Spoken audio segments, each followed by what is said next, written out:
everyone. I'm happy that we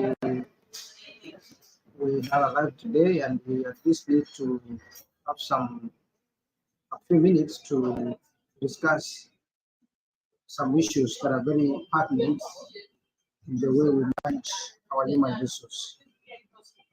From where I'm seated, I have chosen a topic today, which is performance management, and I want to give a comprehensive guide in regards how to manage performance in an organization when especially you're a junior human resource.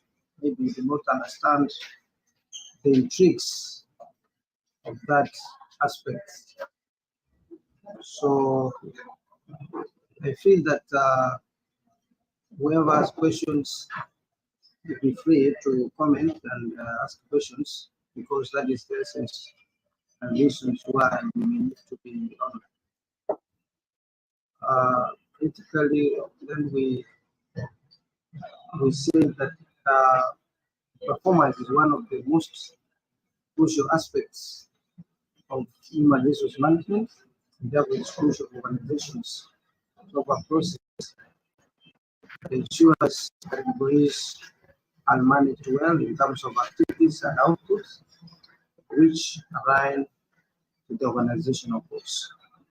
That therefore brings to us the first issue, and what is performance management in a nutshell, all layman's language. Performance management is how to manage the expectations in terms of performance and their various controls. An organization has a definition, the vision, and also objectives. Objectives are the ones now which form the key performance indicators and which the human resource needs to inculcate a culture of performance. Therefore, it's like a farmer going to the garden who knows exactly what he needs.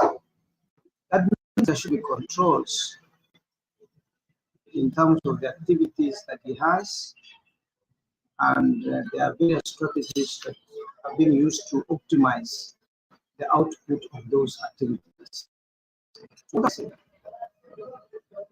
Performance management is a way which is scientific, in fact,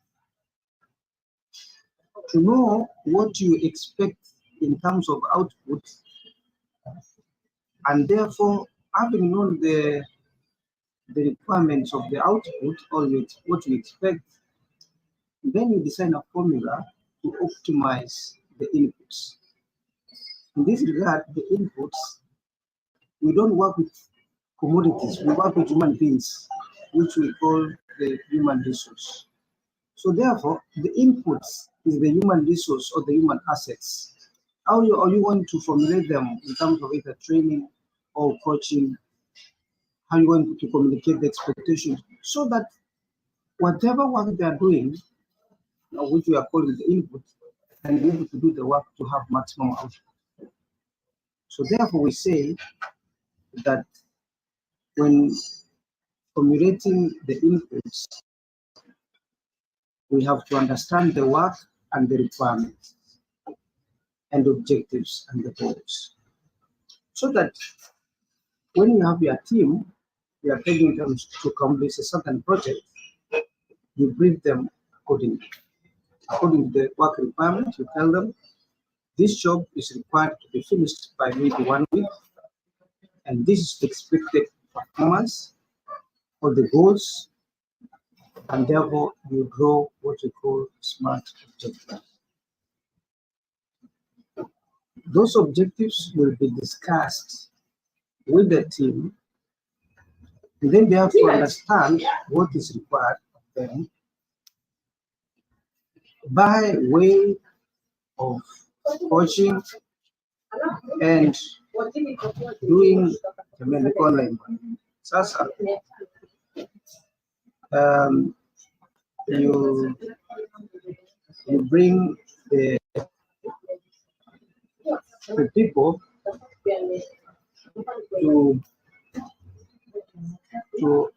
an online session where they discuss and give out their views in terms of performance. So that means when choosing the people to work on a certain project, you have to understand them and their capabilities. You give them the necessary training for them to do the work.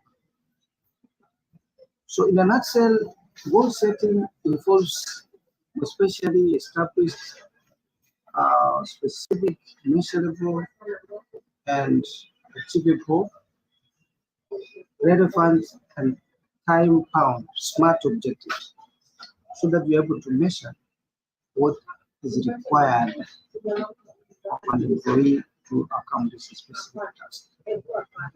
And as that goes on, you're supposed also to measure the progress, having provided the necessary tools, the necessary mentorship, the necessary training. How are you helping your people in terms of measuring and ensuring that the work they are doing is, don't wait people to finish the work and then you tell them they did a short job. That will not be appropriate. You have to be there to be a role model so that they understand, they also understand what they are doing.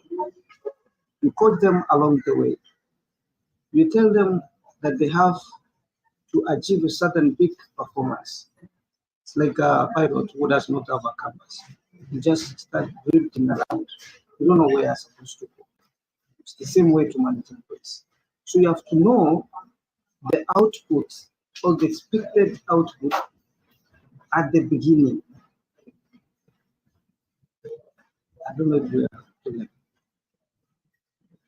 All employees have to understand the objectives of that project or the performance that is expected. Midway, there should be coaching and mentorship because we cannot assume that they may not forget, they just go to slumber or sleep somewhere. So as a leader, you have to make sure that you understand what your people are doing. You have chosen them according to the training and expertise that they have with the time. And that being said, it is crucial for organizational processes to ensure that employee activities and output align with the organizational goals. Remember, every organization has its own goals. Maybe to keep a company image, in terms of, for example, for consistency. And it is very important. This is a continuous cycle of monitoring, which is aimed at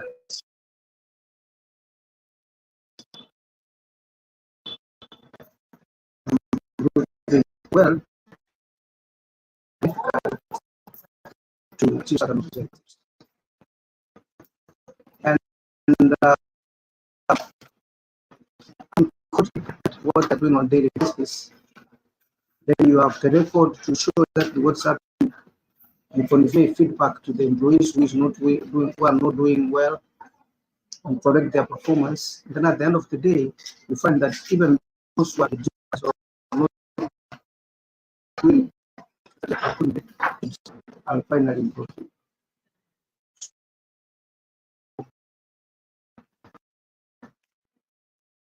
It's very difficult to manage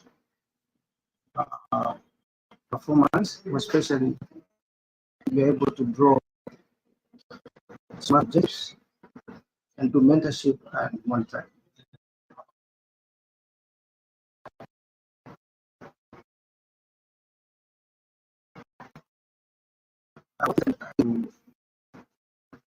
To do everything alone, you don't want it. You know it all, you disregard your people, and become suddenly an expert.